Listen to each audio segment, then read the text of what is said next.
here tonight for two reasons. One, I can't think of a campus I would rather be at to dialogue on this topic. And two, it's an honor for me to have such a distinguished colleague as a representative of the humanist position. He is one of the foremost card-carrying humanists in America, and so I think the debate ought to be a very interesting interchange. Christianity versus humanism. I asked my class not too long ago, what is the greatest problem in America today? Is it ignorance or is it apathy? And one of the students said, I don't know and I don't care. One of the greatest problems in America today is the humanist-Christianity conflict. And I would like to begin by defining the terms. Christianity I take to mean historic classical Christianity, what C.S. Lewis called mere Christianity. Humanism I take to mean secular humanism, as represented, say, by Humanist Manifestos 1 and 2. And my thesis is that Christianity is superior to humanism, rationally, scientifically, and socially. And since many dialogues like this are ships passing in the night, I picked several things which will not do that. Christianity and humanism come in sharp contrast, so defined, on a number of issues, on the origin of mankind, on values, on life, and on society. Secular humanists have declared themselves in the manifesto. The projector is not working. Could somebody tell me how to get it on, and could we pause in the time, please? Though it's not going to work, so we'll proceed. Secular humanists have declared themselves in the Manifestos 1 and 2, 1933 and 1973, as to their basic beliefs. Christianity, by contrast to secular humanism, believes that there is a creator of the universe. Secular humanists believe there is no creator. Christianity believes in absolute values, absolute God-given values. Secular humanists do not believe in absolute God-given values. They believe in situational ethics and the relative values that come out of the human situation. Christianity believes that all individual life from its very beginning should be protected, and secular humanism does not believe that all individual life from its very beginning should be protected. Christianity believes that all views should be represented in a pluralistic society in the public forum, and secular humanism, despite its statements to the contrary, does not believe that all views should be presented in the public forum. And on those four issues, I would like to suggest that Christianity is rationally, scientifically, and socially superior to secular humanism. Let me begin, first of all, by talking about Christianity versus humanism with respect to the origin of the universe, of life, and of mankind. There are only two basic views with respect to the origin of the universe. Either the universe had a beginning or it didn't have a beginning. If it had a beginning, either it had a cause or it did not have a cause. My contention is that the scientific evidence, which secular humanists claim to believe, actually supports the view that there was a creator of the universe. Let me quote from a contemporary agnostic, Dr. Robert Jastrow, the director and founder of the Goddard Institute for Space Research and one of the top astrophysicists in the United States, a confessed agnostic, who says that the universe is running down, second law of thermodynamics, in a closed, isolated system. The amount of usable energy is decreasing. Therefore, the universe must have had a beginning. If it's winding down, it must have been wound up. If it had a beginning, it must have had a beginner. Another line of evidence that the universe had a beginning is the fact that it is expanding. The work that was done on the Mount Palomar 200-inch telescope proves that the universe is expanding, which extrapolation backwards shows that the universe came from a point in time, a point of beginning from which it has been expanding, known as the Big Bang Theory. The third line of evidence that has convinced almost the last doubting Thomas is that Penzias and Wilson, who were given Nobel Prize for their discovery of the radiation echo, show that the radiation echo given off by the entire universe is the same wavelength as that which would have been created by a gigantic explosion when the universe came into existence. These three lines of evidence, says Dr. Robert Jastrow, lead to the following conclusion. that the universe must have had a supernatural cause, a cause that goes beyond the natural world. He says astronomers now find that they have painted themselves in a corner because they have proven by their own methods that the world began abruptly in an active creation to which you can trace the seed of every star, every planet, every living thing in this cosmos and on Earth. And they found that all this happened as a product of forces they cannot hope to discover. Then he said, elsewhere, the scientist's pursuit of the past ends in the moment of creation. This is an exceedingly strange development, unexpected by all but theologians. They have always accepted the word of the Bible. In the beginning, God created the heaven and the earth. The astronomical evidence is led right back to the same point that a literal understanding of Genesis 1:1 has always yielded, that there was a moment of creation. Then he says, now we see how the astronomical evidence leads to a biblical view of the origin of the world. The details differ, but the essential elements in the astronomical and biblical accounts of Genesis are the same, meaning the chain of events leading to man commenced suddenly and sharply in a definite moment of time in a flash of light and energy. Genesis put it this way, in the beginning, God created the heavens and the earth, and God said, let there be light, and there was light. Then Dr. Robert Jastrow ends his book with this famous line. For the scientist who has lived by his faith in the power of reason, the story ends like a bad dream. He has scaled the mountain of ignorance. As he is about to conquer the highest peak, pulls himself over the final rock, he's greeted by a band of theologians who've been sitting there for centuries. No doubt reading Genesis 1:1, because the scientific evidence is stronger for the Christian view that there was a creation and a creator. Same thing is true of the origin of life. Life either began by spontaneous generation, which humanists believe, or it began by special creation, by some intelligent intervention. Now let me define one of the distinguishing features of life. A famous biologist said, life is distinguished by specified complexity. Living organisms are distinguished by their specified complexity. Crystals fail to qualify as living because they lack complexity. Random mixtures of polymers fail to qualify because they lack specificity. But living things have specified complexity. That's very important. We're not talking about order. Crystals have order. We're talking about specified complexity, which crystals do not have. Now here's what scientists have discovered, that the statistical analysis of a human language is mathematically identical to the statistical analysis of the four-letter alphabet of the genetic code. So that when you look at a living thing which has the genetic code, the DNA, it has the same specified complexity that you see in a written language. Now, if it takes an intelligent being to produce one, it is reasonable to assume that it took an intelligent being to produce the other. For example, if you get up tomorrow morning, you look on the table, and you see written in your alphabet cereal on the table, I love you, Mary. You will not assume the cat knocked it over. You will not assume the fan was blowing on it all night. That would be a humanist explanation.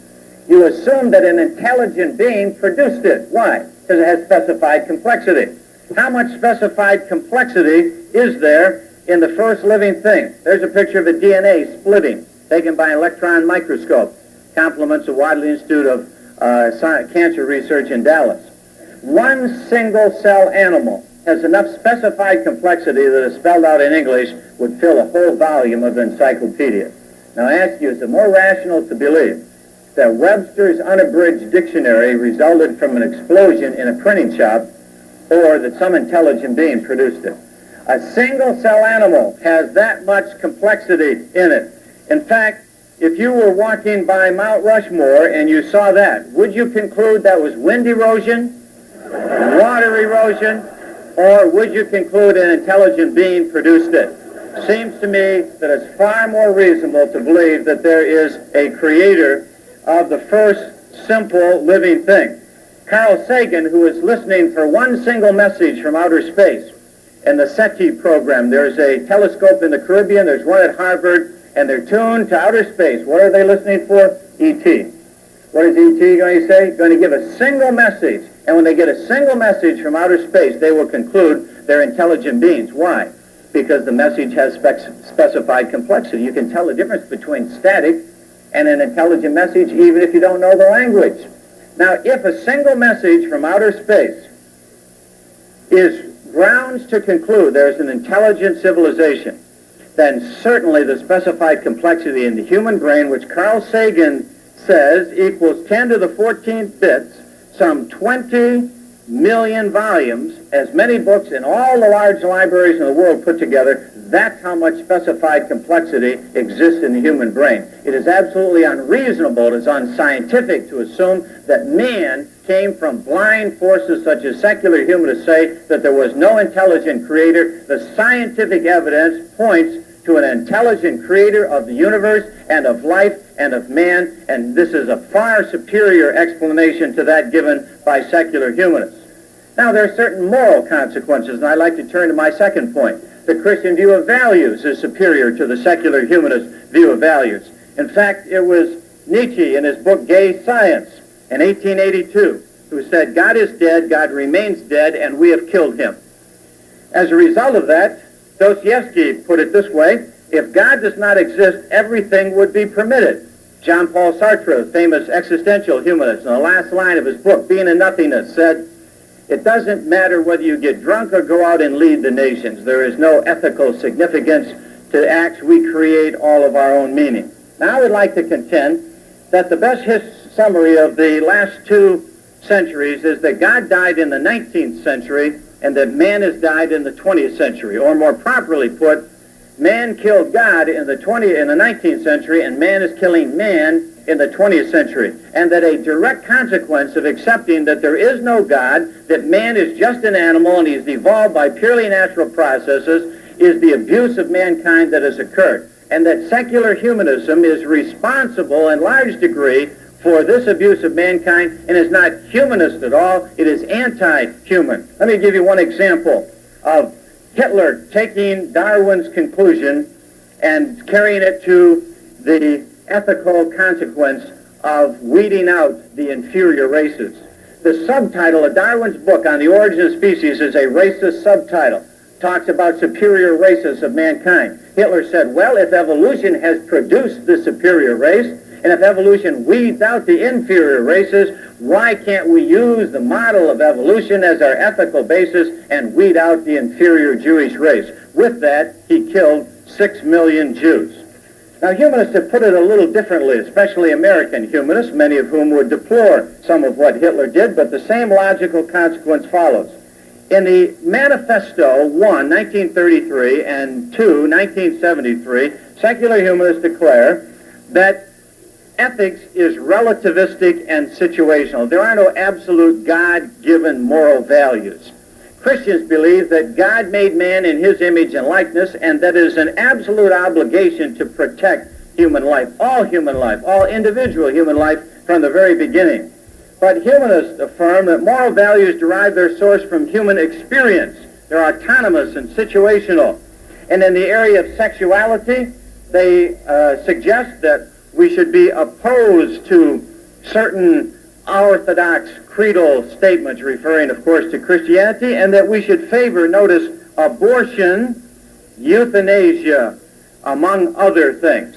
Now, abortion means to take a human life before it is born. And I would like to suggest to you that the scientific evidence favors the Christian point of view of protecting life from the moment of conception, as opposed to the secular humanist view that abortion is justified. For example, in 1868, under the auspices of the American Medical Society, a book was produced in which they said, physicians have now arrived at the unanimous opinion that the fetus in utero is alive from the very moment of conception. The willful killing of a human being at any stage of its existence is murder. Abortion is in reality a crime against the infant, its mother, the family circle, and society. Now, if in 1868 physicians said that, what are physicians saying today?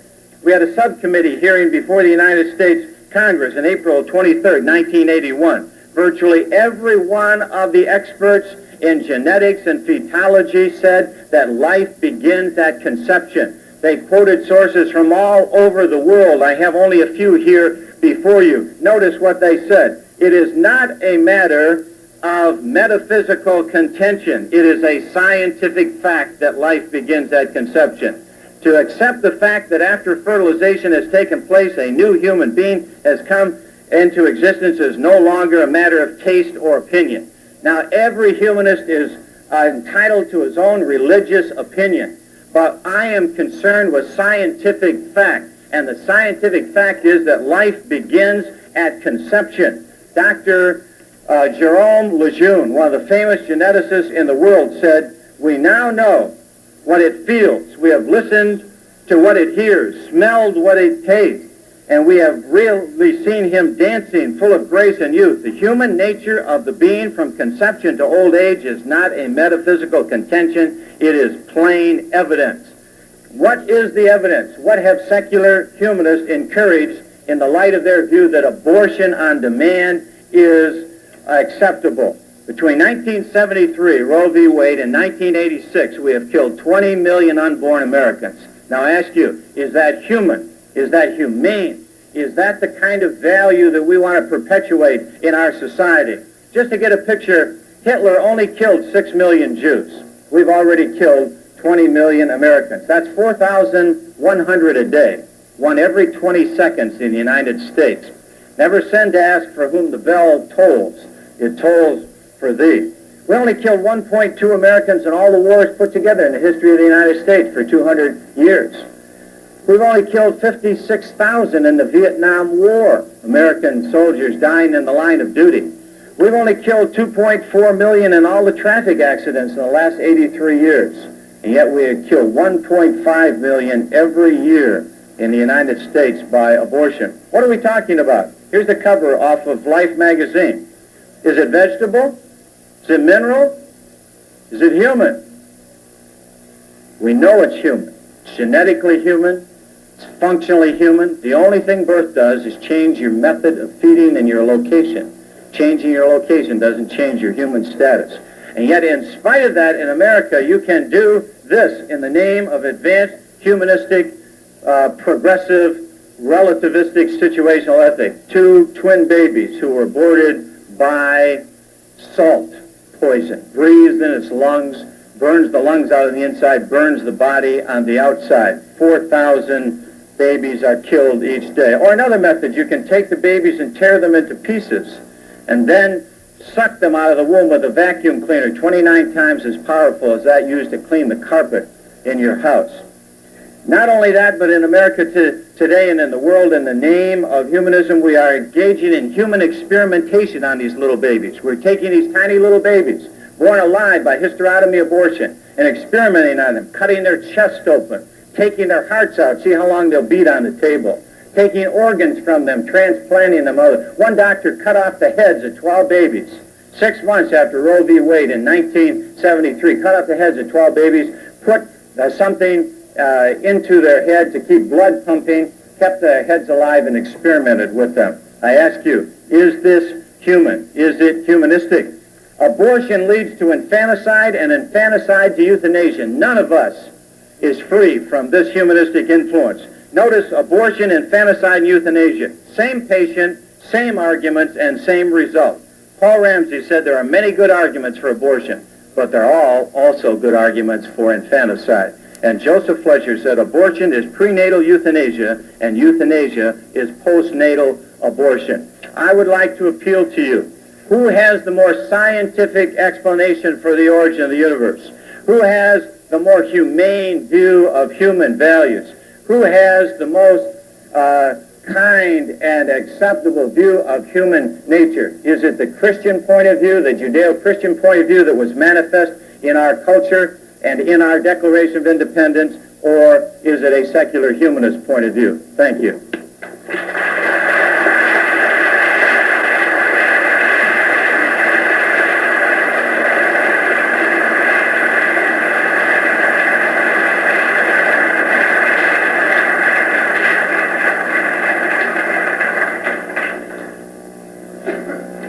Is the microphone on and are people hearing? I'm glad to have this chance to set the record straight respecting secular humanism.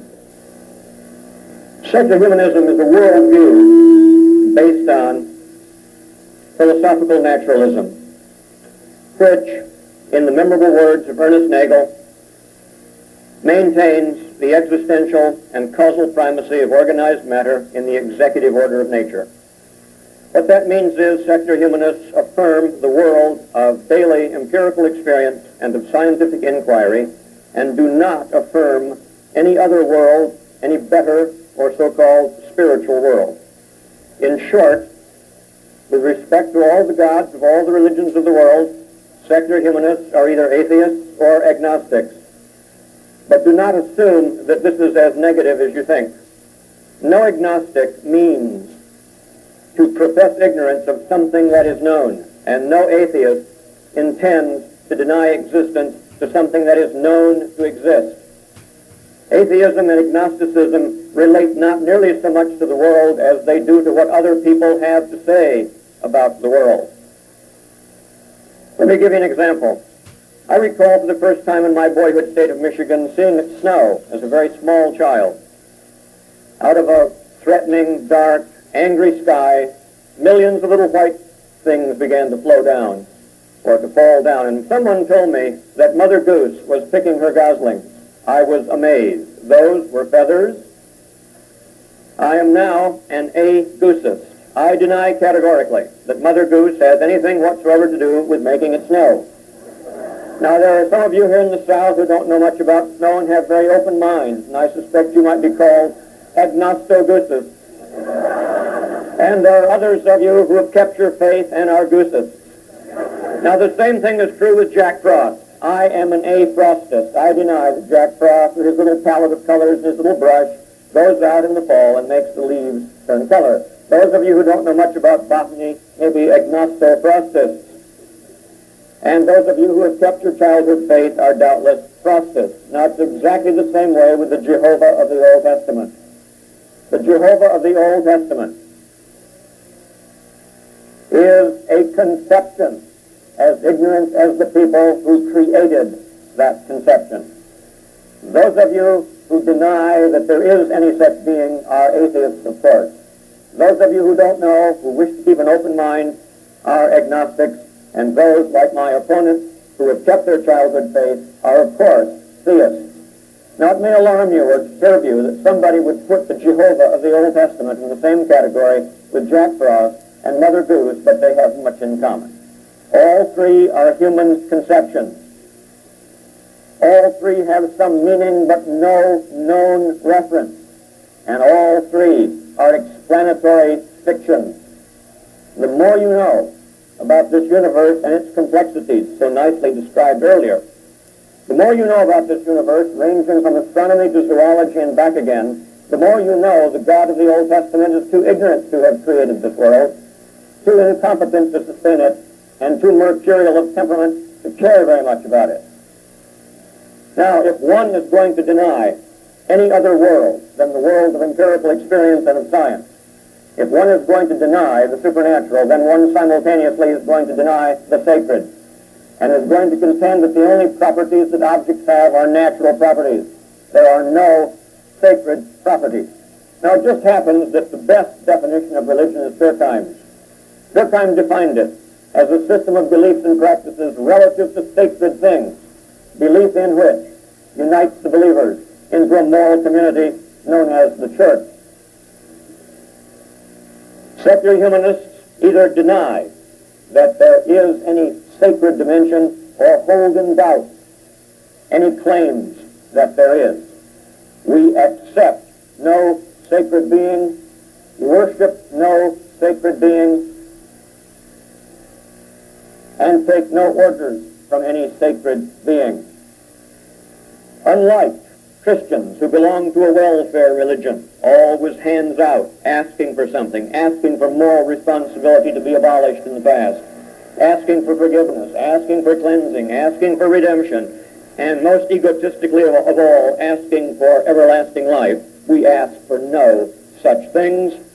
We have no sacred rituals, belong to no ecclesiastical organization, and believe when we are dead that we shall be exactly what we were before conception, namely nothing at all.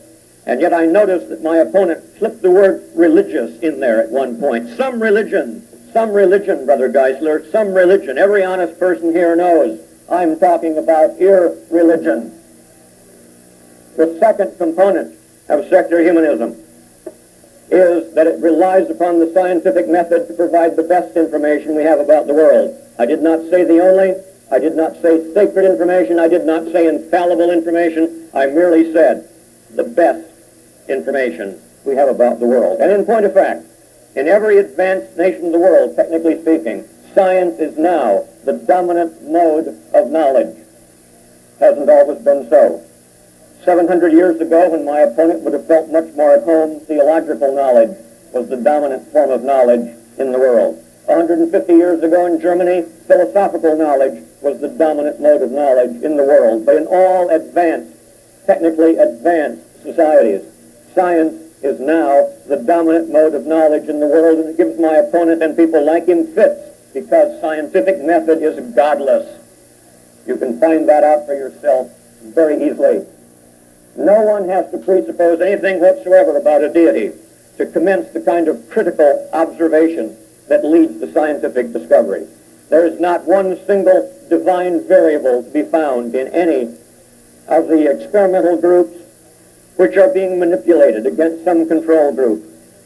There is not a single theological variable that needs to be plugged in to understand confirmation and disconfirmation tactics, and whatever confirmed theories emerge or laws of nature are absolutely up for grabs as to whether they exhibit teleology or not.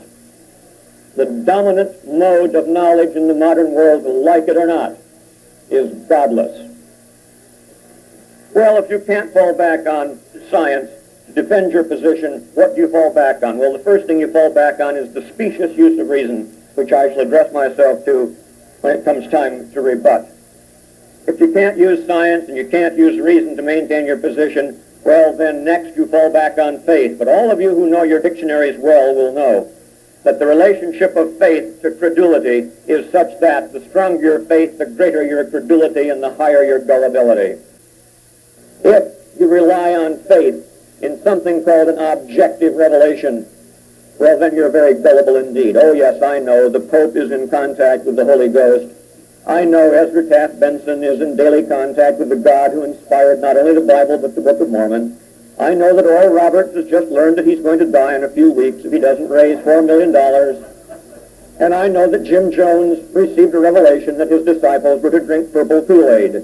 Now, if you believe any of that, you are very gullible indeed. I suspect my opponent would prefer to lodge his faith in something called an objective revelation, the Holy Bible, but that won't work either. The Bible is a very ignorant book. If you look at Genesis 1, one of 4 creation stories in the Bible, you'll discover that there was no Big Bang, but a big wash. There's wall-to-wall water everywhere, water above the sky that dribbles down through holes up there, water below the flat earth stretched out over it. Psalm 136:6. You'll discover that there's water everywhere, but science knows nothing of this wall-to-wall water. Furthermore, isn't it interesting that the Bible knows nothing of the primate order? Nearly 200 species of apes and monkeys, the Bible is quite ignorant of these. The God of the Bible knows no more than the ancient Jews who wrote it.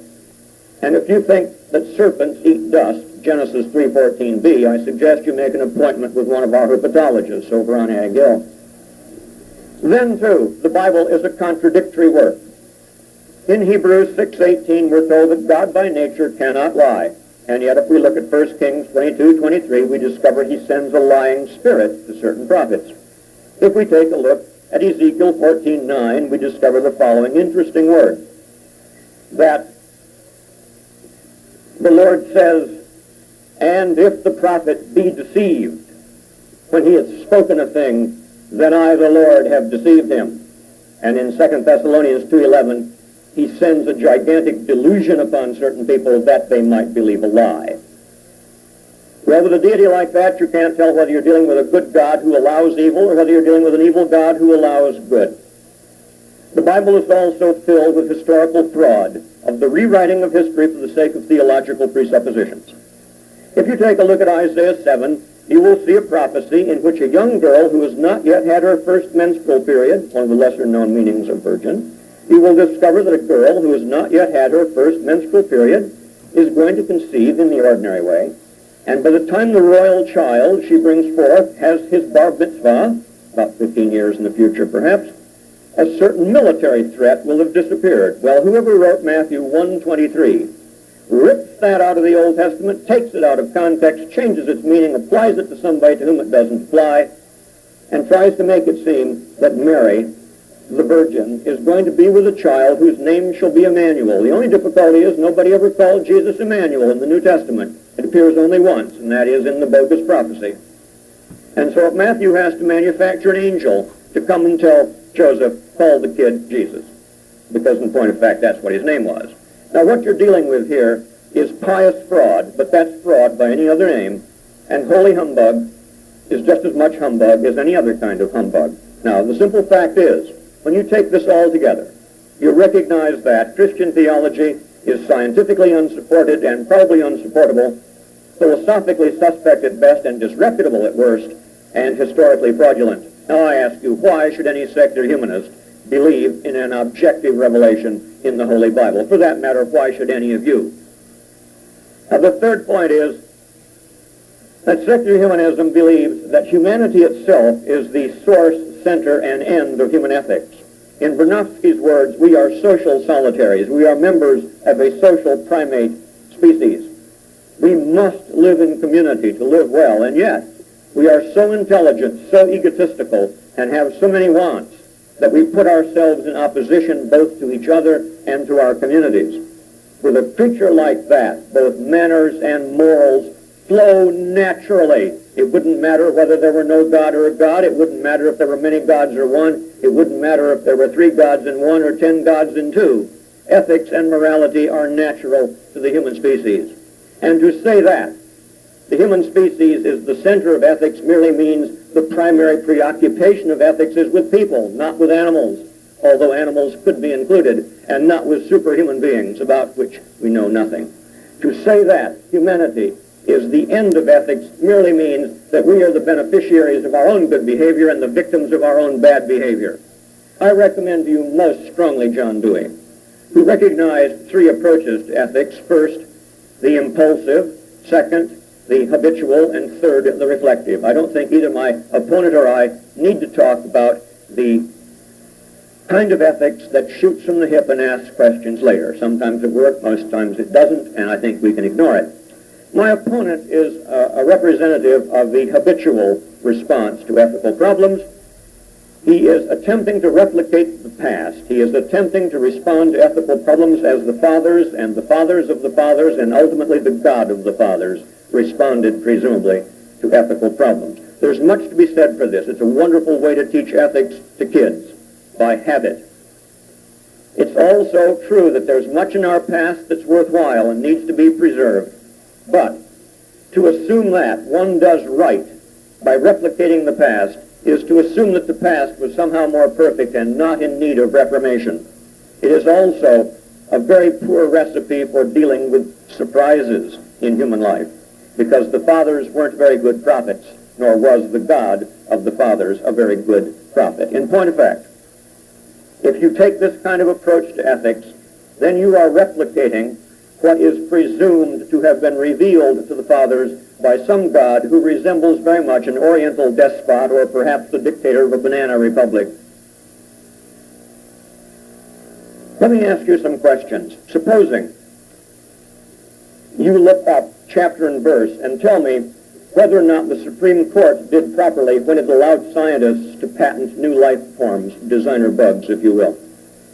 Tell me whether or not the Supreme Court or any court would do rightly to take a child away from a family, a loving family, because it believes that family is medically abusing the child and that the child, as an American citizen, deserves life, liberty, and pursuit of happiness. Suppose we have here the opportunity of giving a growth hormone to an ordinary child because the parents believe if the child gets bigger than average, the child being taller than most will have a better chance in business, industry, or sports, or politics, leadership, something of that sort. And this is not at all far-fetched. What does God have to say about that?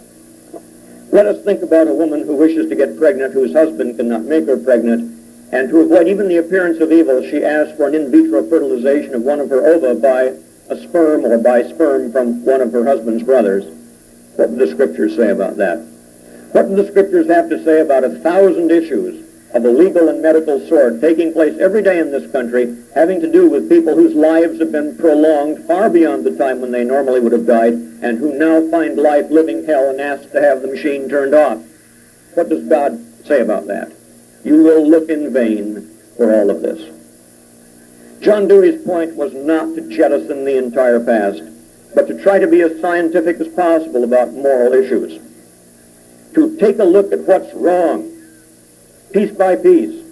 And I think both my opponent and I would agree that there is an absolute epidemic of teenage pregnancies in this country that is terribly detrimental. We would both be opposed to its continuing and to its increase. But what shall we do about it?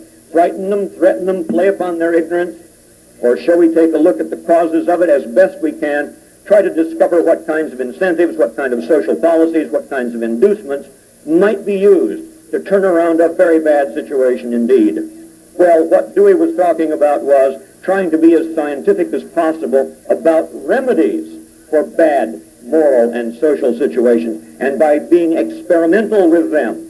He wasn't jettisoning absolutes because he wished to be mean. He recognized they didn't work very well, and that one needed rather to be experimental.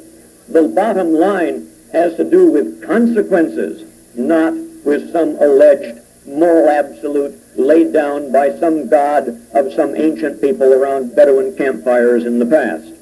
I propose to you that Dewey has a better recipe, and that my opponent is tied to the dead hand of the past.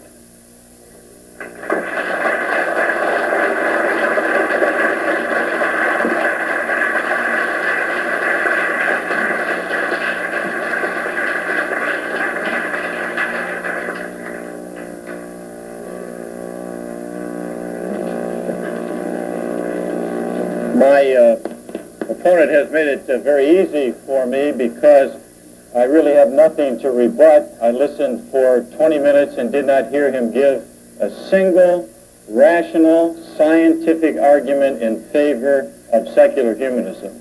All I heard was a tirade against God, a tirade against the Bible, a classic in ad hominem evasion of the law of rationality. He's a philosophy teacher. He's a teacher of logic. I have taught both for years. I counted at least a half a dozen evasions of the law of rationality, from argumentum ad hominem, the abusive form, to argumentum ab anus, on through the list of diverting the issue, red herring. The truth of the matter is, secular humanists pronounce pious platitudes. They recite their creed. They tell you their religious convictions, but they have no scientific evidence. They have no rational arguments for it, and all they are doing is pontificating a dead faith. Let me tell you exactly the opposite of what you were led to believe. You were led to believe that secular humanism is not a religion. First of all, in the Humanist Manifesto 1933, they begin by saying, to establish such a religion is a major necessity of the present. Religious humanists regard the universe as self-existing and not created. They declared themselves a religion. Wasn't Jerry Falwell or Tim LaHaye, wasn't the Pope. It was secular humanists who first called themselves a religion, and they codified it in 1933. Reverend McCowan here is a minister in the humanist religion. He performs weddings. He gives eulogies at funerals. He is recognized by the laws of the state of Alabama as a minister. Secular humanists want you to believe they aren't religious. But why is it that they write books entitled The Religion of, or chapters entitled The Religion of Evolutionary Humanism? Or books, Religion Without Revelation, or Religion Without God? Why is it they have a journal called The Religious Humanist? Why is it that the Supreme Court in 1961 recognized secular humanism by name as an official religion in America? Secular humanism is a religion. We've just heard a good exponent of this religious point of view here tonight. In fact, John Dunphy, who won the prize in the Humanist Journal for this article a number of years ago, tells us what their religion believes. He said, I'm convinced that the battle for humankind's future must be waged and won in the public school classrooms by teachers who correctly perceive their role as the proselytizers of a new faith, a religion of humanity that recognizes and respects the spark of what theologians call divinity in every human being. These teachers must embody the same selfless dedication as the most rabid fundamentalist preachers, for they will be ministers of another sort, utilizing a classroom instead of a pulpit to convey humanist values in whatever subject they teach, regardless of the educational level, preschool, daycare, or large state university. Most of us believe that someone should not be able to articulate his religious convictions being paid by the taxpayers of the United States. And yet we have examples of secular humanists, of ministers in the secular humanist religion who do that daily throughout the United States and who teach things that are contrary not only to the principles of the Constitution and Declaration of Independence, but of the taxpayers who support them. This same man, John Dunphy, says this: the Bible is not merely another book, an outmoded and archaic book, or even an extremely influential book. It has been and remains an incredibly dangerous book. It and the various Christian churches which are parasitic upon it have been directly responsible for most of the wars, persecutions, and outrages which humankind has perpetrated upon itself over the past 2,000 years. That's what secular humanists believe, and that's the kind of creed they want promulgated by taxpayers' dollars. I say to you, secular humanism is a religion, and Dr. McGowan has not led you correctly to think that it wasn't. He also spoke about science and its antithesis to the faith. Between 1620 and 1860, every major area of modern science, with few exceptions, was started by someone who believed in a creator, that man was created, that there were moral values that derived from this. I'm talking about men like Kepler, Pascal, Boyle, Newton, Agassiz, Simpson, Mendel, Pasteur, Kelvin, Lister, Ramsay. I'm talking about Galileo and Copernicus and Lord Bacon, who wrote Novum Organum. These were people who believed in God, motivated by their belief in creation of the world, and therefore gave rise to modern science. It is not antithetical to the faith. The literal facts we gave you of the evidence for the Big Bang origin of the universe, the evidence for an intelligent creation of first life, is scientific fact, and scientific inference from that is leading many scientific minds to the feet of the Creator. Fred Hoyle, former proponent of atheism and the articulator of the steady state theory, wrote a book called Evolution from Space, published by Dent, 1981. In it, he concluded that the evidence is so strong for an intelligent creator of life that he gave up his atheism and accepts an intelligent creator of the universe. His colleague, Wick Ramasine, who co-authored the book, said, to believe that life did not come from an intelligent creator is like believing that a Boeing 747 resulted from a tornado raging through a junkyard. That, I commend to you, is irrational, it's unscientific, and thank God that scientists are recognizing in increasing numbers that evidence points to a creator. Let me also speak to this matter of secular humanism and its openness and its belief in humanistic and progressive values, a la John Dewey. Why is it that these are the humanists who are saying things like this? Yes, we believe in all points of view. Yes, we believe in a free and open democratic society, but we deplore efforts by fundamentalists, especially in the United States, to invade the science classroom, requiring that creation theory be taught to students and requiring it be included in biology textbooks. Serious threat to both academic freedom and the integrity of the educational process. Why, if they're open? Why, if they want all points of view to be represented? Why, if they're fair? Why, if they believe in democratic social ethics, do they oppose what almost half of Americans believe and what 3/4 of Americans believe should be taught, creation alongside of evolution in the classroom? In 1925, Clarence Darrow, the ACLU criminal attorney, representative of the humanist cause in the Scopes trial, said this: it is bigotry for public schools to teach only one theory of origins. In 1981, in Arkansas, at the creation evolution trial, where I was a witness, the first witness for the defense, I sat there for 9 days and heard the ACLU argue, in effect, it is bigotry for public schools to teach two theories of origin. Now I ask you, has bigotry changed since 1925, or just the bigot? In 1925, we had fundamentalist bigots who only wanted their view taught. In 1987, we have humanist bigots who only want their view taught. They'll tell you stories about, well, it's not science. If it's not science, then scientists aren't scientists. Because between 1620 and 1860, virtually every major scientist believed in the Creator and creation, the very things the court has ruled cannot be taught in the public school. If it's not science, then hundreds of thousands of scientists today aren't. Then what I said to you, the evidence that points to a creator and a beginning of the universe, isn't scientific. In fact, it's sophisticated bigotry. It reminds me of Voltaire's story about the black ants on the black ant hill and the red ants on the red ant hill, and the red ants looked at the black ants and said, "You're not ant, and that's not an ant hill." For someone who's an evolutionist to look at creation and say that's not science is simply sophisticated bigotry. We started here in our country in 1776. We hold these truths to be self-evident, that all men are created equal, that they're endowed by their Creator with certain unalienable rights, that among these are life, liberty, and the pursuit of happiness. Now notice, inscribed indelibly in that birth certificate of all Americans is the belief in a Creator, the belief that man was created, that he has thirdly certain God-given unalienable moral rights.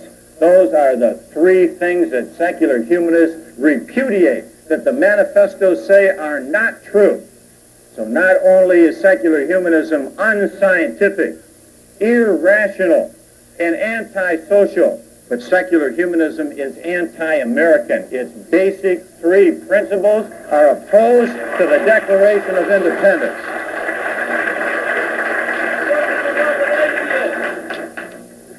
I think that the best thing that a secular humanist could do is to take a look at the Jefferson Memorial in Washington, D.C. Thomas Jefferson was a deist. He believed the words that he inscribed there.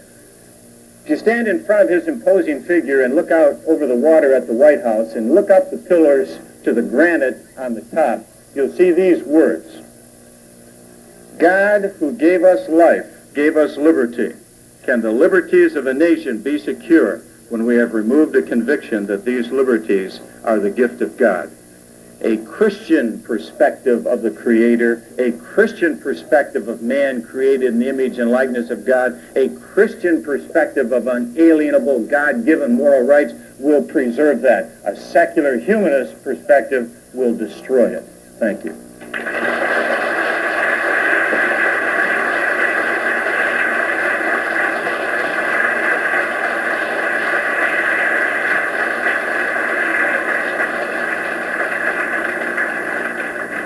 My opponent is engaged in so much propaganda, it's very difficult to know where to start. He cites the Declaration of Independence as though it had the force of law, but doesn't bother to take a look at the 6 goals of the preamble to the Constitution, no one of which has any theological component whatsoever. Doesn't recognize that George Washington himself kept all mention of God out of the Constitution, that there's not a single theological idea in it. There is no appeal to anything religious. It is utterly and completely a secular document, and he knows that as well as I do. With respect to God, Bertrand Russell destroyed everything my opponent has had to say tonight when he said 50 years ago, if everything has to have a cause, then God has to have a cause too. How shall we explain the cause of the cause of the cause of the cause of the cause? Well, pretty soon we get into an infinite regress. And Russell went on and said, and if there is anything that does not have to have a cause, it could just as well be the physical universe as God. My opponent continues to appeal to a darker mystery to try to explain a lighter mystery, and it will not succeed at all. Now, with respect to some claims about abortion, for example, I don't know of a single secular humanist who recommends that anybody have an abortion, unless there's a medical reason for it. I think all secular humanists would be very happy if there were no unwanted children born in this country. I don't know of anybody who wants an unwanted conceptus being conceived, or an unwanted fetus. But he makes it look as though we're out there trying to convince all sorts of people, including his fellow Christians, who when in a really tight squeeze go and get abortions too, as though we have somehow incited them to do that. Now, let me just call to your attention the fact that there are many reasons to be against abortion. There are intellectual reasons, there are emotional reasons, there are perhaps social and economic reasons. I wouldn't care to give the entire list of reasons against it. But the one thing you can't do is support an anti-abortion principle on the basis of the Bible. There is no single commandment that says, thou shalt not abort a fetus nor suffer thyself to have an abortion. The God of the Old Testament, if he had seen that as a problem, could just as well have added that. What a terrible oversight. Furthermore, in Exodus 21:22, where it is said, and if men fall to fighting and strike a woman, and the child pass from her, or she miscarries, but no mischief follows. Well, gee, you'd think that's mischief enough, wouldn't you? If no mischief follows, that is to say, if no damage comes to the woman, well, then the man and the various judges shall get together on some penalty. Of course, if further mischief follows, if the woman herself dies, then an eye for an eye, a tooth for a tooth, a life for a life. It's also very interesting that in Numbers 5:11 and following, there is a recipe for aborting women who are believed to have been unfaithful to their husbands. It's called the trial of bitter waters.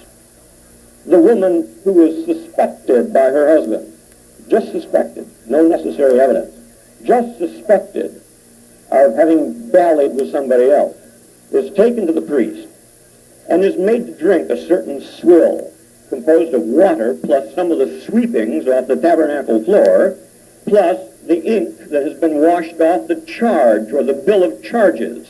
And if the woman has truly been unfaithful, then when she drinks this swill, her belly is supposed to swell and her thighs are supposed to diminish, and that's supposed to be proof positive. Well, what about the little fetus all this time?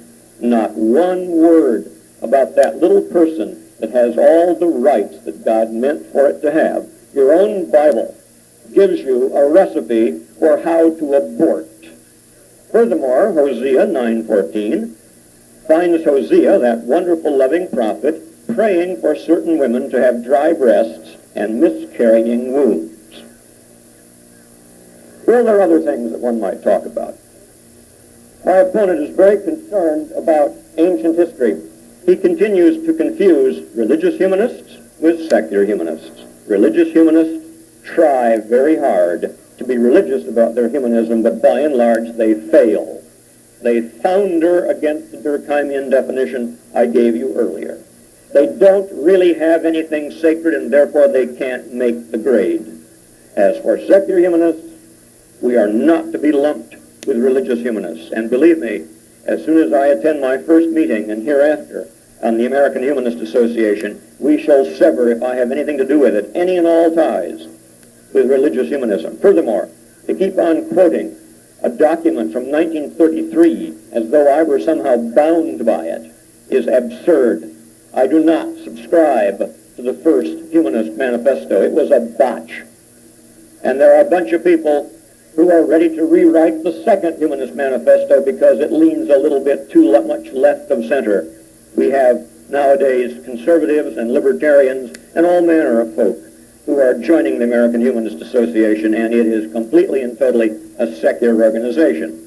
Your local judge does not become a religious person just because he has been empowered by the state to perform marriages. And whoever said that somebody who gives eulogies at the time of death has to become a divine? It is true. I was once an ordained minister and practiced as such for 9 years, and believe me, I know the difference between that and what I am now, although my opponent seems to have some confusion over this.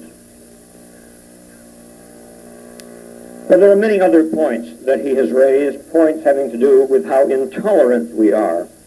All we're asking for is that there be a free market of ideas, that we have many, many more debates of this sort. In fact, I am ready at any time, at any place, before a reasonably neutral audience, although you're not neutral, before a reasonably neutral audience with a good moderator, I'm prepared to debate this man over and over and over again. It's somewhat like shooting fish in a barrel.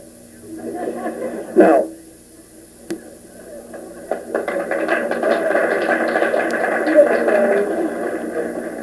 there are scientists and there are non-scientists. There are creationists and there are non-creationists, but there are no scientific creationists. That's an oxymoron. That's a contradiction in terms. Science does not deal with anything that is supernatural.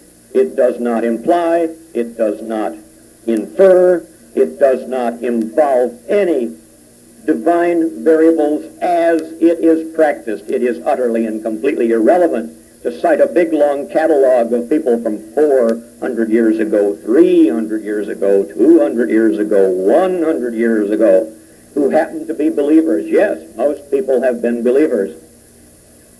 But what does that have to do with the practice of science? Nothing whatsoever. The practice of science remains entirely godless, as I told you earlier, and I defy my opponent to go to our library and look at any of the hundreds of thousands of scientific articles there. I defy him to go, I defy you to go, and find one single theological reference, variable, or presupposition. You won't find any of those. Now, why should scientific creationists be so surprised when the scientific community doesn't want them smuggling in an ancient Semitic creation story under the guise of science? I wonder if my colleague, who doubtless knows the creation narrative in the Protagoras dialogue of Plato, would like to have that offered as a possible alternative. After all, there isn't just one theory of origins. There are hundreds of theories of origins. What the scientific establishment has said is, it is the business of the secular state to present secular knowledge to our children, leaving it to the home and the church to supply other forms of information.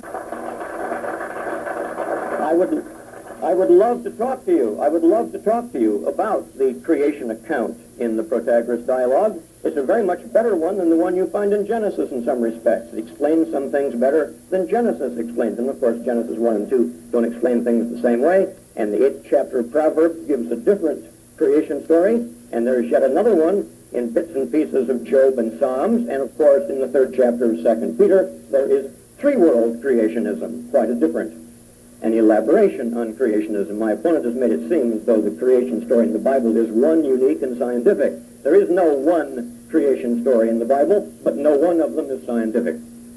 So it is not a matter of intolerance when scientific creationists are told, no thank you, don't bring your stuff into school. It is a matter of the integrity of science. And I hope there are some scientists here tonight who have heard what has been said. Their profession is being attacked through attacks on the American human. My colleague would have all the same intellectual and theoretical problems tomorrow that he has today, because his real problem is modern secular science. Now, I'm awfully glad that my opponent has raised the issue of moral absolutes. There's a moral absolute in the Bible that I'm especially fond of. It's in the 6th chapter of Luke, the 30th verse, where it is said, "Give to every man that asketh of thee, and of him that taketh away thy goods, ask them not again." Now, Jesus himself says that to his disciples, and I presume Christians believe it, and so I'm going to ask my opponent for his money.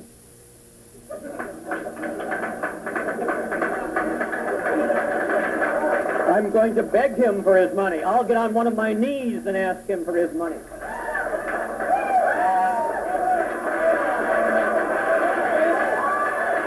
No, all of it, not just one, all of it. No.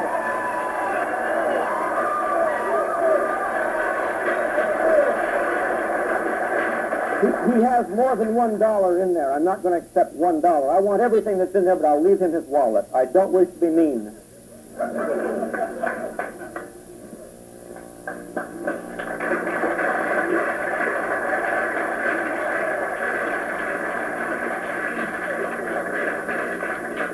We're going to take a break for about 10 minutes now, so you have a chance to write.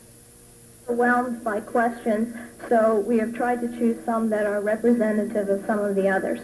We will begin with Dr. Geisler. You said that Christianity supports the voicing of all opinions. Explain the repression of secular humanism that is apparently found in some textbooks.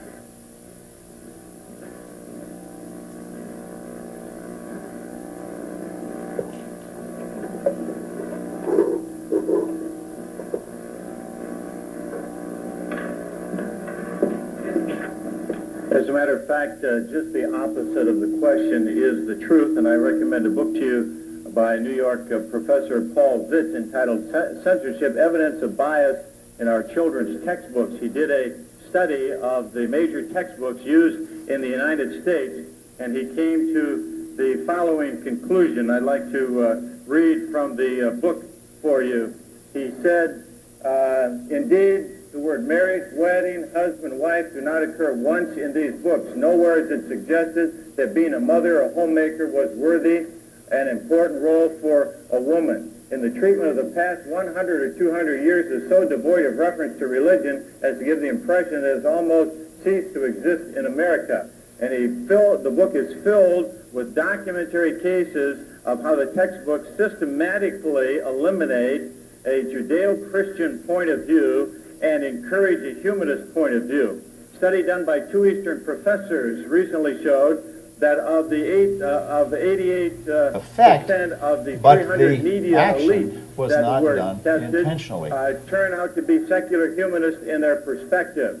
Similar studies have been done in Texas and elsewhere in the United States. The truth of the matter is that the Supreme Court of the United States between 61 and 81 has institutionalized the major premises of secular humanism, and even if one would want to teach Christian values in the public schools, he couldn't. The only values that he could legitimately, constitutionally teach as interpreted by the Supreme Court are humanist values. So what I would like to see is an openness and fairness of both points of view, that the Judeo-Christian point of view could be expressed in the schools as well.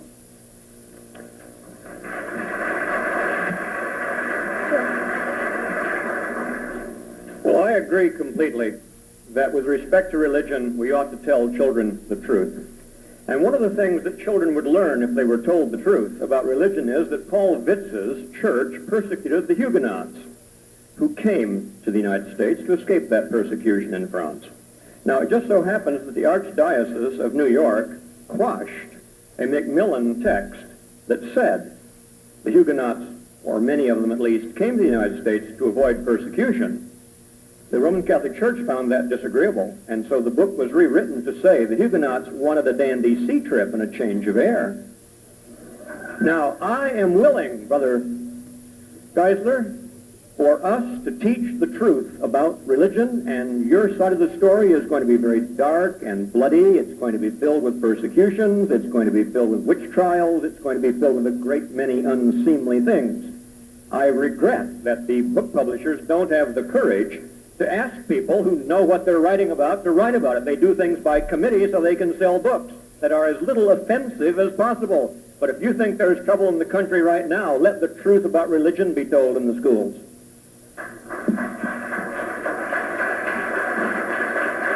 The next question is for Dr. McCowan. If it is your belief that values are situational, relative, and that is to say no absolute values exist, do you not intend the above statement to be taken as an absolute? Please comment. Well, I can't help being a human being, and I don't suppose you can help being a human being either. And as far as we can tell, we are a particular kind of social primate, and I try to describe that by saying social solitaries. Morals, and don't forget, I'm adding manners too. Would any of you care to comment on absolute manners? Manners are relative to one's culture, and morals are relative to one's culture. Not all moral and mannerly behavior are the same all over the world at all times in history. That does not mean that there are not some enduring values that have lasted for thousands of years and should continue to last if the species doesn't destroy itself in a stupid nuclear holocaust. But to talk about something that has persisted as valuable for thousands of years is not the same as talking about an eternal truth. Eternity is a very, very, very long time. And absolutes are very, very, very, very absolute. And as soon as one gets hit with an absolute and then the shoe begins to pinch, one tries to figure out how can one have one's absolute and also get around it. There's a word for that in theology. It's called casuistry. Perhaps Brother Geisler would like to address that issue.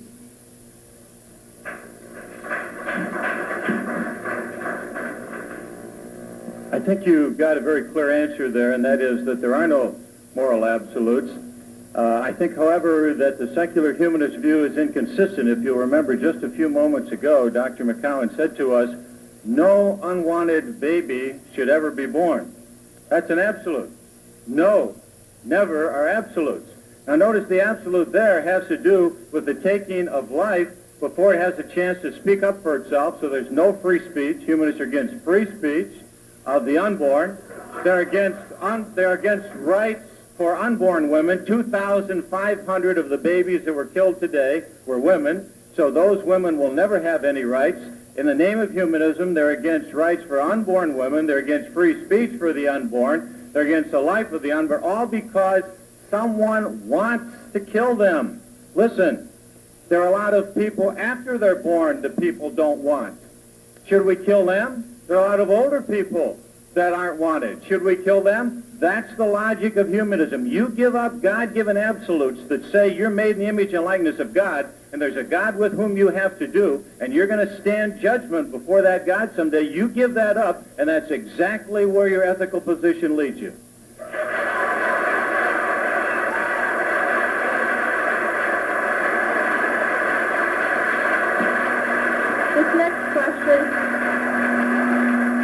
This next question is for Dr. Geisler. I notice that Dr. Geisler speaks solely of man, men, and mankind. Is there no place in Dr. Geisler or the Christian world for females?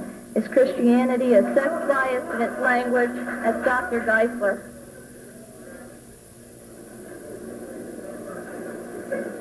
Genesis 1:27 says, God created man in his own image. In the image of God made he them. Male and female created he them. That's what gives woman her dignity as well as man. Woman is equal to man in the eyes of God. It's Christianity that gave woman her freedom. When she was subjected by other cultures, she was liberated. The New Testament says, in Christ there's neither male nor female, bond or free. We liberated the slaves by Christian principles, and women will be liberated by Christian principles. That's certainly not humanists who want to kill them before they can ever be born.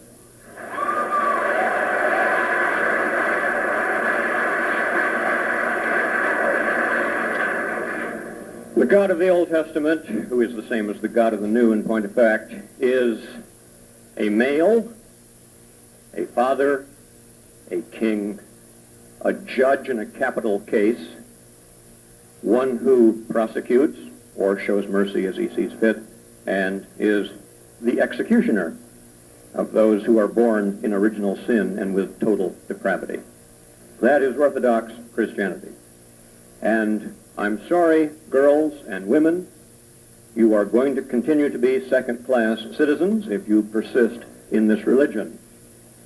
The feminist theology movement is not going to be welcomed, I think. I wonder how many are there female pastors in your denomination, Brother Geisler?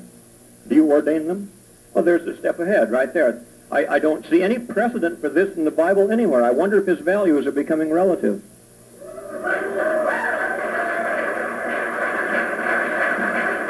Question for Dr. McCowan. Why do you base some of your arguments by quoting the Bible? It is true the devil can quote verse better than anyone. Can't you argue? I could finish.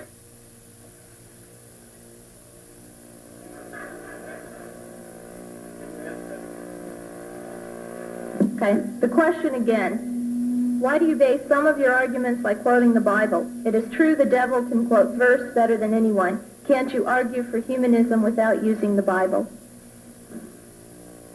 I think you must recognize that to take any position whatsoever is implicitly to be prepared to deny any that contradicts your position, or at least to hold in doubt the truth of any that contradicts your position. So you can't just affirm something without at the same time being prepared to deny it. Now, as for the devil quoting Scripture, I recall a student I had one time who looked up when I tried to make a logical point using the concept of trolls. And the student said, oh, they're gross, ugly, mean little things. And it turned out that this student had never made a distinction between conceptions of trolls and honest-to-God trolls. She apparently thought that every troll she'd ever seen as a Cupid doll had been sculpted from a live model, and she seemed to have thought that every picture of a troll she had seen was not just an artist's conception, but actually a portrait of trolls. Well, that student is no longer with us. I don't know where she is. I regret that she's now gone. But she wasn't able to distinguish between conceptions of something and the real thing. Now, I know the Bible tells us that somebody's conception of the devil is that he is like an angel of light. I know that he is supposed to be able to quote Scripture. I also know that you Christians who think you've been talked to by Jesus or God may have met the devil in disguise.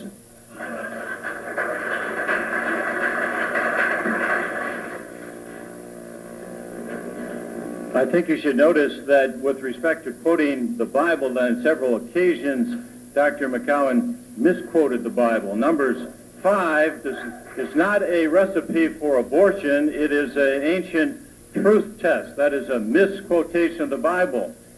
Hosea 9:14 is not a prayer for abortion.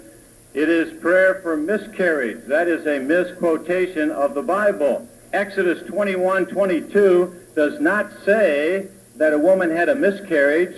The Hebrew word is yatsah, which is the word for live birth everywhere in the Old Testament. I challenge Dr. McCowan to show me one place where that word means miscarriage. It is live birth, the same penalty for killing the baby as killing the mother. In fact, the word for child there is not the Hebrew word for embryo. It's a word for yeled, same word for a young child. That is a misquotation of the Bible. I'm glad humanists read the Bible, but I wish they'd read it in context. They'd get a whole lot more out of it.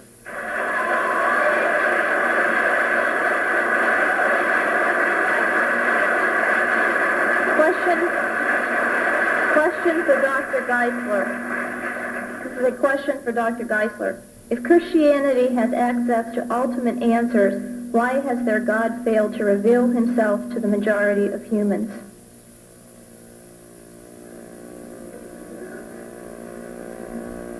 God has revealed himself to all mankind. The heavens declare the glory of God, and the firmament shows his handiwork. Day unto day uttereth speech, and night unto night shows knowledge. I gave that scientific evidence at the beginning. It's there for all objective, rational people to look at. Romans 1:19 says that since the creation, the Creator has been revealed. Every event has a cause. The universe had a beginning, therefore the universe had a cause. That is not what Bertrand Russell said, that everything has a cause. We don't argue that. That's a misrepresentation. We argue that only things that had a beginning had a cause.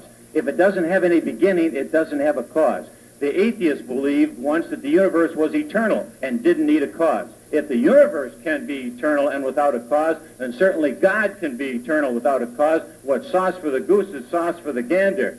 God has revealed himself in creation, and if something has a beginning, it must have had a beginner. The evidence is there for all. Furthermore, the Bible is available for all to read. You might even find one in the library here or in your local library or in your school library if secular humanists haven't censored it out.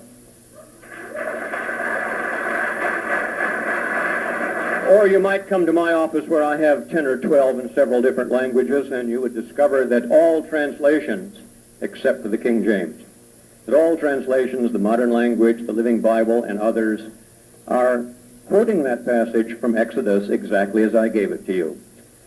Now, as for this business of the universe having a beginning, we do not know yet, do we? Whether the universe goes through cyclical periods from Big Bang to Big Crunch to Big Bang to Big Crunch, world without end. We do not know that. To say that it had a beginning is, in a manner of speaking, true if you take the Big Bang to be a fact, and if you limit your science to what happened 1, 2, 3 trillionths of a second later. But no one at the present time is doing very much speculating about what might have happened before that, because in that great bang, if it happened, it may very well be that all evidence of an antecedent state was destroyed. Notice, I just say may. This is a matter for agnosticism. It is not a matter for faith.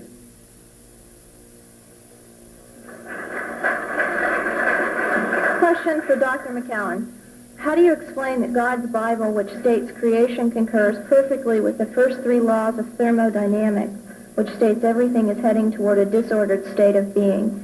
Humanists think the universe is getting more ordered. Well, of course, what about the first law of thermodynamics, which says energy is neither created nor destroyed? What does that do to God?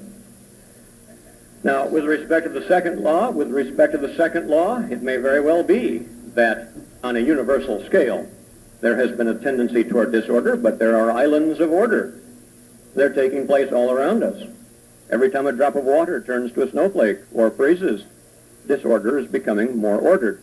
And everyone knows at the present time that the sun gives enormously more energy to fuel evolution than is not the case. There is ample energy presently. Of course, we don't know yet, do we?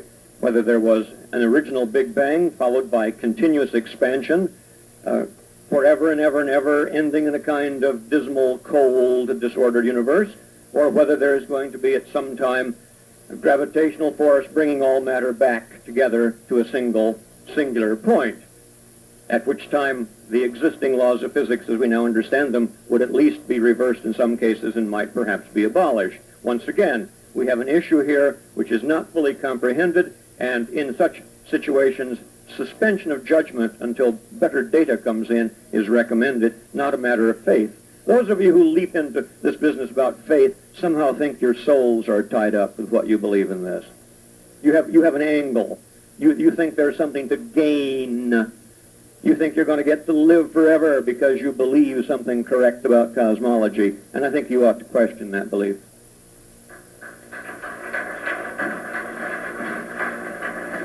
I think we should set the record straight about the first and second law. The first law is not a dogmatic philosophical principle as was articulated by faith by Dr. McCowan. The first law simply means that the actual amount of energy remains constant. To say that it was never created is an act of faith. There was no one there. But we do know that observable scientific tests, and let's stick with science, which the secular humanist prides himself in, but cops out of when he's talking about ultimate issues. Science is dealing with observation, and observation says the actual amount remains constant. There were no observers of energy neither being created nor being destroyed. Secondly, the second law does give a death spell to secular humanism. The second law says in a closed, isolated system, such as the whole universe is by definition, the amount of usable energy is decreasing. It's running down. That means it cannot be eternal. It would have run down a long time ago. You can't run out of an infinite amount of energy. If you're running out of it, it can't be eternal. Therefore, the universe must have had a beginning. Now the secular humanist is faced with this alternative. Did the universe come into existence out of nothing by nothing, which one of them says, Anthony Kinney in his book 5 Ways? You have two choices. The Christian says someone created something from nothing. The humanist says nothing created something from nothing. Which is most rational?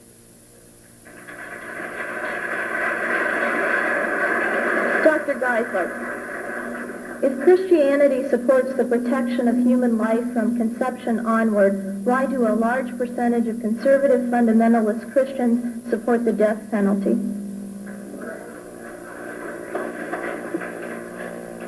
First of all, I'm sure Dr. McCowan does not want to defend all humanists. He wants to defend humanism. I certainly don't want to defend all Christians. I want to defend Christianity. Christianity believes in the protection of innocent life. If capital punishment is wrong, it certainly is wrong for innocent people. And unborn children haven't committed any crimes. Let's get rid of capital punishment for the innocent.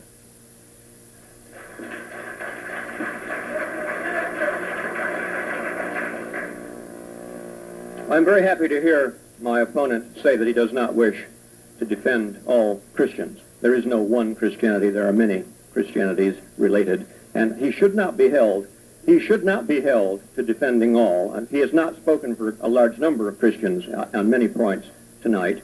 He knows that, I know that, and those Christians know that.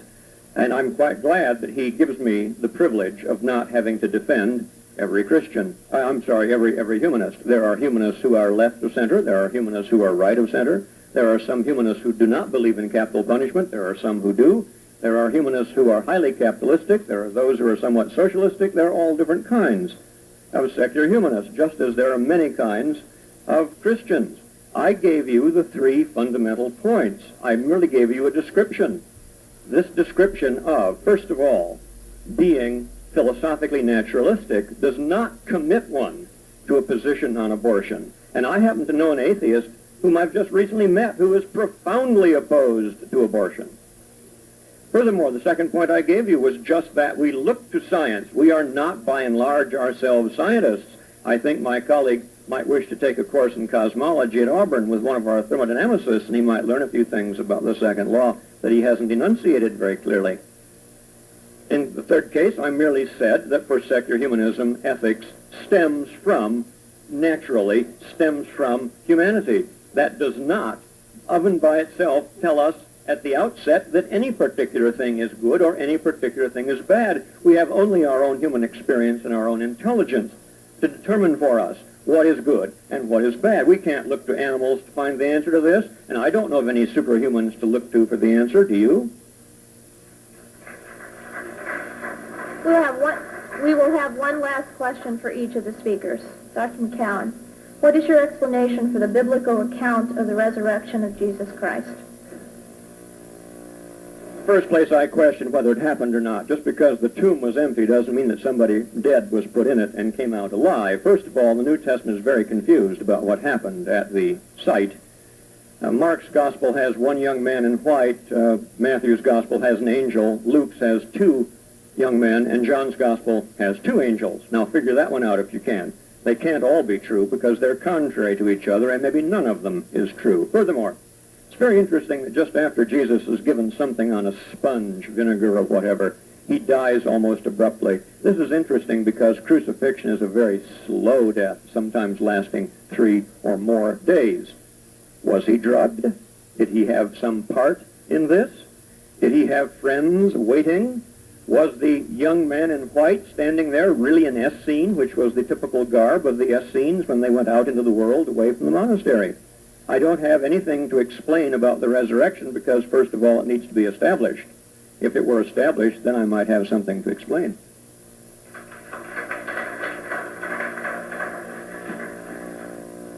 I think you ought to read the Gospels carefully. First of all, Jesus turned down the drug when he was offered a drug. Secondly, the Gospels say that Jesus died. He was on the cross from 9 in the morning until almost sunset. He had 5 wounds. A spear pierced him in the side. Out came blood and water. Dr. Stroud, in 1870, wrote a report on the physiological causes of Christ's death. Was repeated recently by physicians showing that unquestionably Jesus Christ died. He was put in a tomb wrapped in 100 pounds of bandages and spices. He was there for 3 days. He resurrected. He was seen by 500 people. 8 of them wrote books on it. There are over 5,366 copies, Greek handwritten copies of the New Testament, hundreds of times more than any book from the ancient world with the exception of Homer's Iliad, and dozens of times more than that. There's more documentary evidence, more eyewitness evidence for the resurrection than any event in ancient history. And if humanists pride themselves in looking at the evidence and being open-minded, I recommend a book written by a man who was a skeptic, a humanist, until he looked at the facts. His name is Frank Morrison, Who Moved the Stone. He was going to write a book against Christianity, against the resurrection. The first chapter is entitled The Book That Refused to Be Written, because when he looked at the evidence, he was converted to Christianity. Simon Greenleaf, who was professor of law at Harvard, wrote a book on Christianity saying that legal evidence supports the testimony, eyewitness of the gospel accounts. You could make it stand up in court. There's the evidence. Anyone who's open-minded can look at it.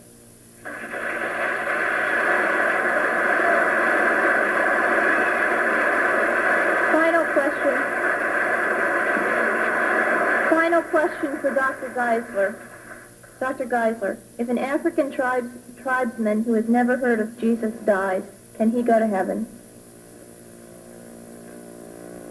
Jesus said, "Seek and ye shall find. Knock and it shall be opened."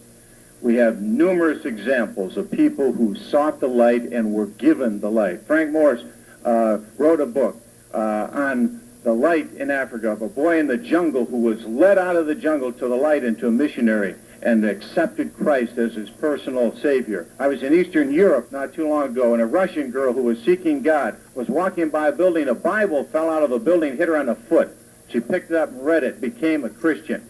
God is more interested in getting the truth to people than they are in having it. You were in the midst of a jungle and you saw one little light and it was absolutely dark. What would you do? You go for it. And when you go for light, it gets bigger. But if you turn your back on the light and go the other way, and the Bible says men love darkness rather than light because their deeds are evil, then the responsibility is yours. Nietzsche once said in his book Antichrist, if you could prove this God of the Christians to me, I would believe him all the less. His problem wasn't rational. His problem wasn't evidential. His problem was volitional. The Bible says the fool has said in his heart, there is no God. And you reject him there, and you won't find him. But the world stands under Niagara Falls with its cup upside down, saying there's not a drop of water and there's no meaning to life. Just turn it up, and it'll be filled. Seek, and ye shall find.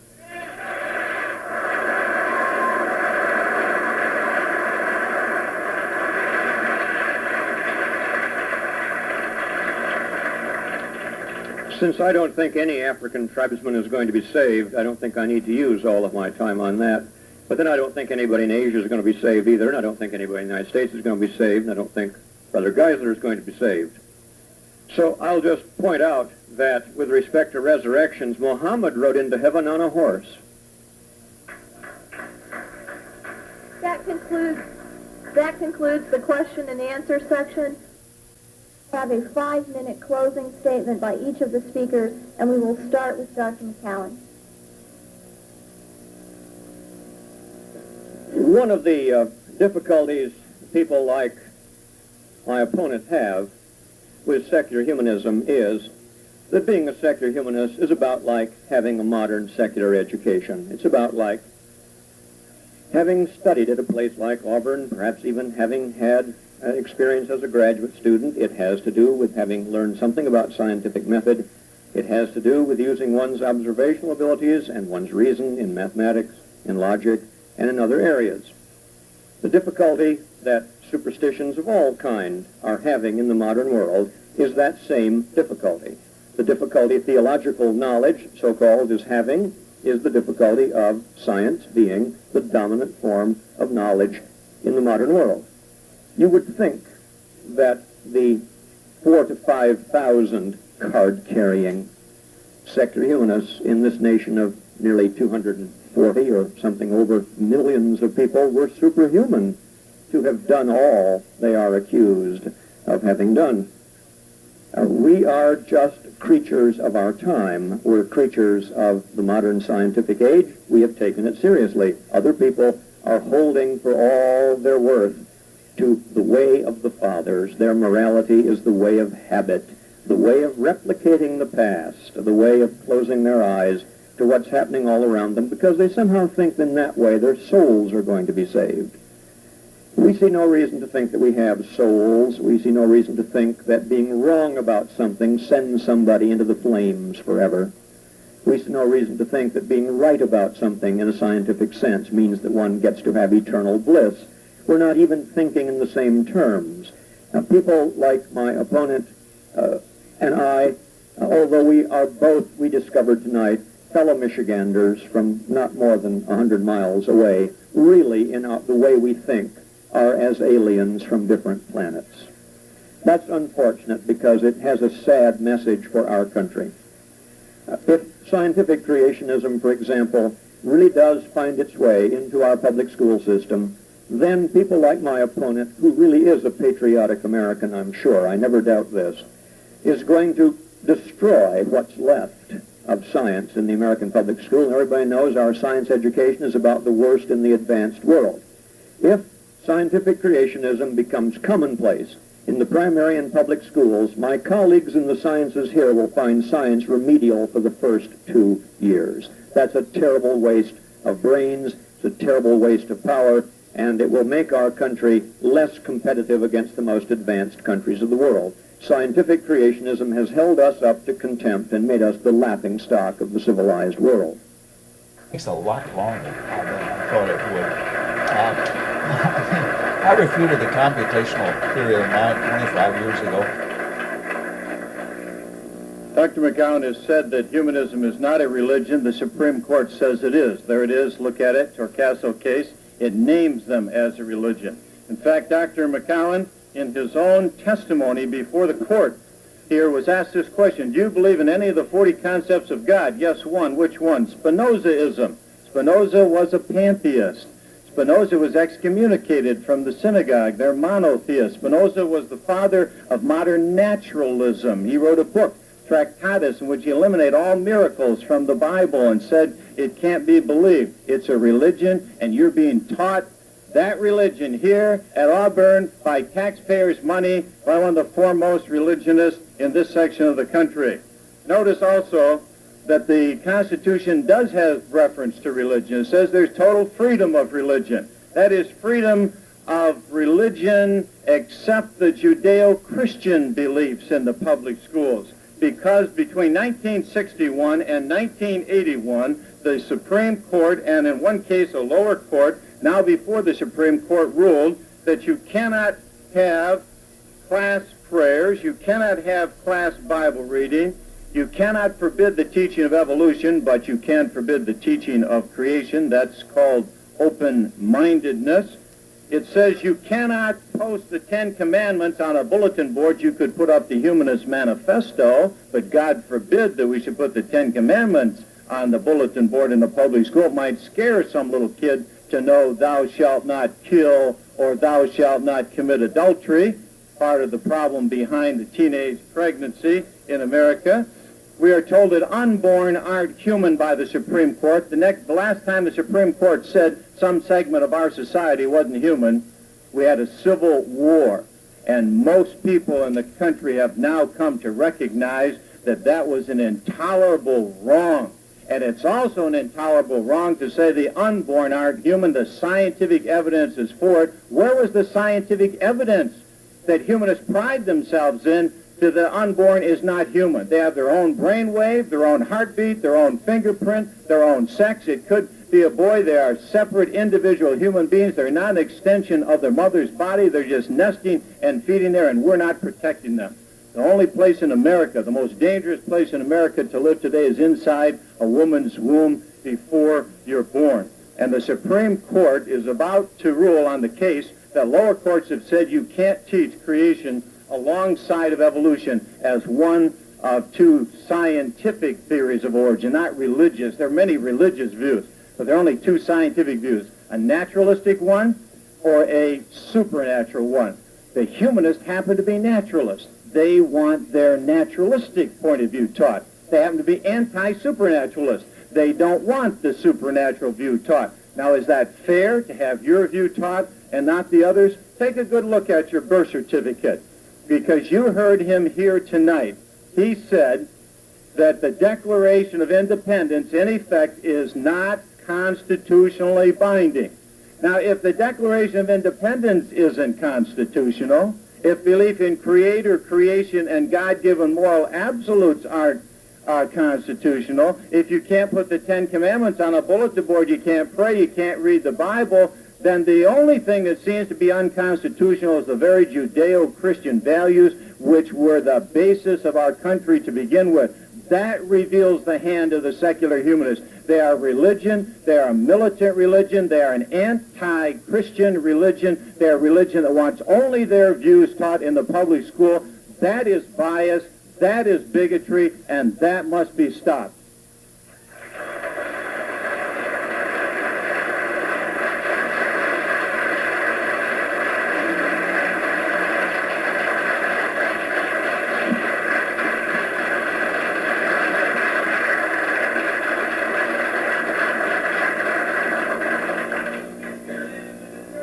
Thank you for your attention. You've been a very